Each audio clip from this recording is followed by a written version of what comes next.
What's up, everybody? What's up, everybody? It's your boy Chris. It's another amazing episode of Financipation. This channel is all about making money. It's all about saving money. It's all about building generational wealth. And it's all about financially emancipating yourself from generational poverty. On this channel, everybody, I give you a six-figure MBA level with investing in financial knowledge for free here on YouTube. And the things that people typically spend hundreds of thousands of dollars to learn in grad school, I give to you for free. And as a guy who has an MBA, I feel very comfortable being able to say that.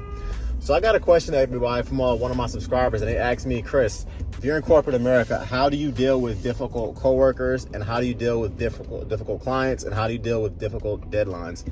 And that was actually, I think this is actually a pretty cool question that I want to dive into, because at the end of the day, 90% of Americans actually file a W-2. And if you follow my channel, you know I talk openly about the importance of entrepreneurship, starting your own businesses, but I also talk about the importance of dominating corporate America if you're still in that space.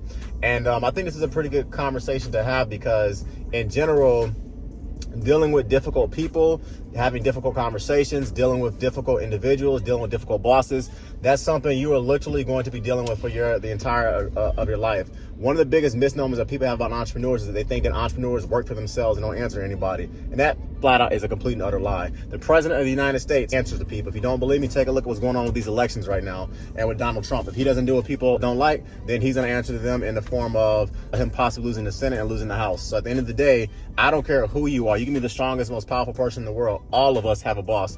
And if you're married, your husband or your wife is definitely going to be bossing you around. So just get ready for it, okay? But in general, everybody, get back to what I was saying. All of us have bosses in corporate, and all of us have bosses and entrepreneurs. Our shareholders, our clients, our customers, those are our bosses. And if you're not giving them what they want, they're going to get rid of you and find somebody else. And that's whether you file a W-2 or whether you are an entrepreneur. Full disclosure, I am a mechanical engineer. I design $billion+ projects for the federal government, and I'm also an entrepreneur as well. So I have a very unique take on this, because I've literally played and been extremely successful in both worlds. Thank God for that. So the first thing I'll say about dealing with a difficult coworker is this. Sometimes you just got to sit down and talk to them and be like, okay, at the end of the day, we were both on the same team. We're trying to figure out and get this project done. We're trying to make this deadline. What can I do essentially to make your life easier, to pretty much help you? That's something I've done with difficult coworkers in the past, where instead of me emailing, I actually physically, man to man or man to woman, walk up to them and we have a conversation. I say, look, maybe we got it from the wrong foot. So let's start over. At the end of the day, we work together. We're going to see each other probably 50 hours a week. And there's no reason to be working with somebody for 50 hours a week that you can't stand. So let's try to get along. And from that point, I basically make it very clear to them, okay, what can I do to make your life easier? What can I do to make your job easier? I've had conversations like that with with mechanical engineers I work with electrical engineers that I work with electricians that I work with, or literally I've walked up at the very beginning of the day and said, look, how can I help you today? And there is an element to that of essentially having to swallow your pride to do that. And there is an element to that basically having to be the one with the bigger man or the bigger woman and swallowing your ego. But I will also tell you this. If you take a look at gangbangers, if you take a look at Fortune 500 companies, if you take a look at presidential candidates, if you take a look at countries, the reason why they fall is all for the exact same reason: ego. It's as simple as that. Infighting and ego has literally destroyed marriages. It's destroyed Fortune 500 companies. It's destroyed Fortune 100 companies. One of the two people has to be the bigger person. From my experience, it's generally speaking better if you become the bigger individual and say, look, straight up, okay, how can I make your life easier? Apparently we didn't get off on the right foot. What do you need from me so that our relationship gets better? And that's one way that I've worked. And typically for most people that helps, because in general, most individuals like working with people who make their lives easier. Now, having said that, I am not saying by any stretch of the imagination you need to be a doormat, because I am far from that. So basically make it clear to a person, look, maybe we got off on the wrong foot to your coworker, and what can I do to make your life easier? And if the person is not an absolute douche, they're going to respect you for that, and you guys are going to have a much better working relationship. Now, let's say you try that approach and for some strange reason it does not work. At that point, everybody has a boss, and you can just make it very clear to you guys as supervisor and you guys as boss, okay, personally, this individual and me, we're probably never going to see eye to eye on stuff. At the end of the day, I'm at this company so I can make you money, Mr. Boss, and because of that, I'm doing everything in my power to pretty much allow our relationship to be as profitable as possible for this company. And I say that to your boss because you want to make it clear to your boss that when things, or if things actually hit the fan, that your boss realizes, okay, Chris, okay, Jenny, okay, Tom, okay, Ryan, okay, Damien, he has actually went out of his way to try to make this relationship work. And the other individual essentially is the problem. So it's one thing you can do. Another thing you can do, and I'm actually going to say this for some of the other points I'm going to make in regards to dealing with difficult clients, difficult customers, and difficult bosses, is make sure that you are so good they flat out cannot ignore you. I have had the pleasure of being essentially a senior mechanical engineer the last couple of years of my career. And as I said earlier, I built billion-dollar programs and billion-dollar facilities for the federal government. One of my projects, I directly reported to the guy who reported to the fourth richest man in the world. He was literally in my phone. He's actually in my phone right now. And you have to be essentially so good at your job and so good at your career that if ish does hit the fan, you have multiple, I'm going to call them allies, that have your back and say, you know what, that Chris dude, he's a real one. I like working with him. He's a very intelligent. He works extremely hard. He's always over prepared for the meetings. And if you give him a task or give him an assignment, it will be completed on time and ahead of schedule. You got to be so good at your job that when people start hating on you, and believe me, they are going to start hating on you, period, that you have multiple people to say, I don't know what's going on between you two, but I've worked with Chris, I've worked with Jamie, I've worked with Susan, I've worked with Sarah, I've worked with Mary, I've worked with Ryan. That individual, that man, that woman, I enjoy working with them, and they're very highly professional. They're good to go. So you have to have your allies. So be so good at your career and so good at your job, they flat out can't ignore you. Now let's talk about a slightly more challenging process. Let's say you are dealing with a very difficult boss. And this is something that all of us have dealt with, where they don't like you for possibly for gender reasons. They don't like you possibly for religious reasons. They don't like you possibly for racial reasons. They don't like you possibly because you may remind them of their ex-boyfriend. Who knows? Who knows? There are a lot of reasons why people dislike individuals. And if you have the unfortunate ability to actually work for somebody who's your immediate supervisor, your immediate boss, and they don't like you, you're in an interesting place. So once again, I'm going to go back to what I talked about just now, and that is this. Make sure you are so good at your job, they flat out cannot ignore you. I've had projects before where people have flat out tried to throw me off of them for whatever reason. And I was so good at my job, my company told that person, we will walk away from this $100 million contract if you take Chris off the job. I've literally been on projects that are like that. I've had situations where individuals have lied about me or have pretty much done things to try to undermine me. And I had my entire team, my entire company defend me because they said, no, whatever individual you're describing, this is not the person that we know of. So once again, be so good at your job and so good at your career, they flat out cannot ignore you. No matter who you work for, and then there's also shareholders. No matter who you work for, there is somebody that that individual answers to, even if they own the company. Make sure that if you are working for a boss who's completely just disrespectful and nasty and rude and is completely undermining your work or limiting your career, you're documenting these things. Tesla was recently sued a couple of years ago for a racial discrimination case against a gentleman out in California. And he sued them and won. The settlement was in the millions of dollars. And the reason why he won the case was because he had documented cases of how he was completely being discriminated against because of his race. So once again, if you're working for a boss that's screaming at you, that's MFing you, that's throwing stuff in the way, that's sending nasty emails, document all that stuff, everybody.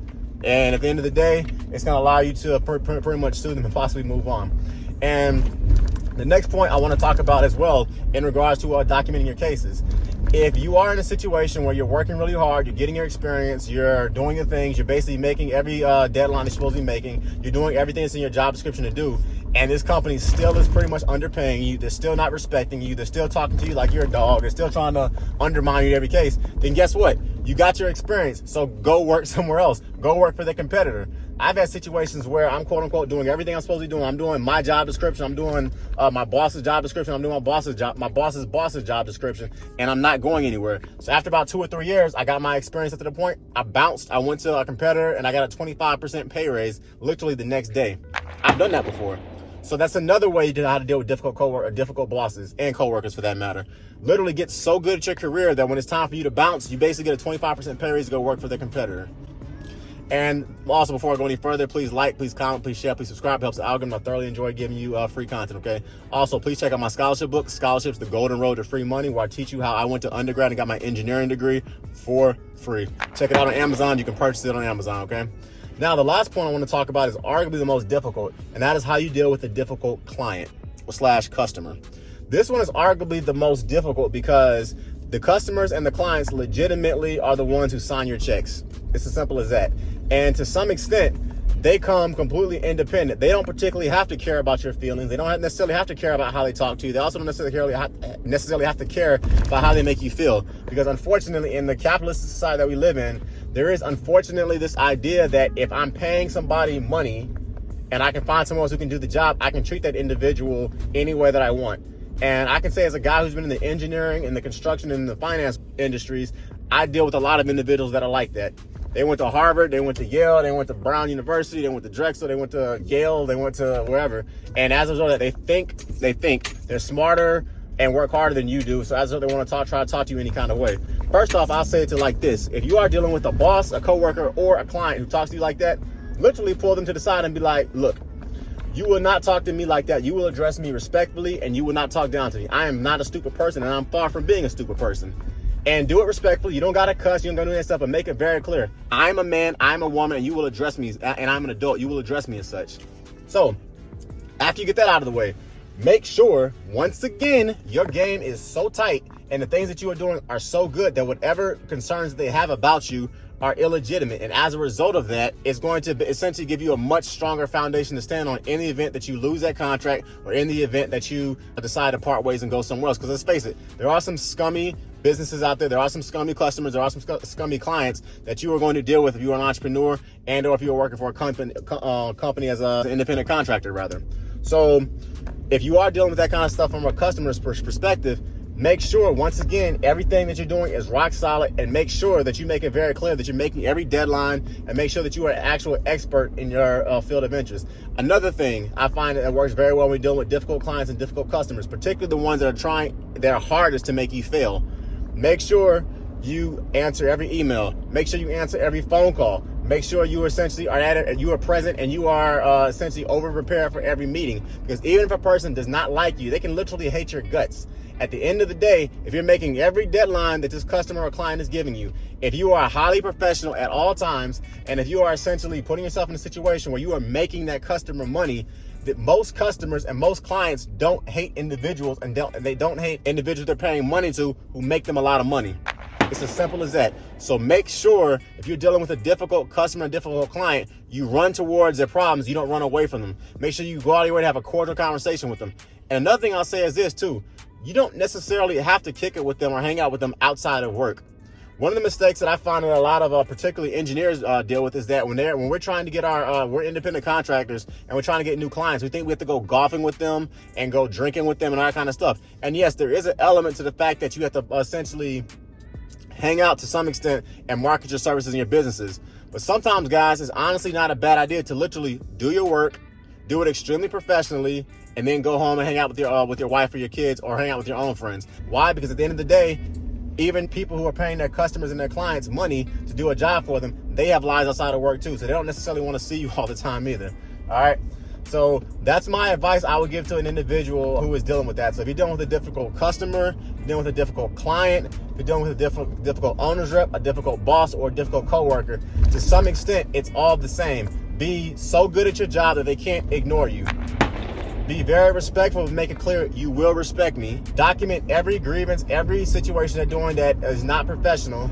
And most importantly, if your talents are not being truly appreciated, if you know you are extremely good at your job, if you get the credentials to pretty much back up what you're saying you can do, and more importantly, you know you are good and you can do exactly what you're saying you can do, and you're still not being respected, fire that customer, fire that client, or simply fire that boss and take your talents elsewhere, okay?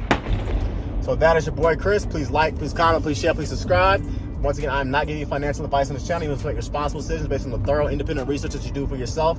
Additionally, I want to give a shout out to Coworker Solutions. If you are looking for digital marketing, website development, or something to essentially edit your YouTube videos, they're the best in the business, meaning all of your digital needs. Please check me out on Instagram, @Financipation. Check me out on my Facebook channel. Check out my blog as well. Additionally, check me out on TikTok and Spotify, okay? Once again, it's your boy Chris. Have a good one, everybody. Take it easy. Peace.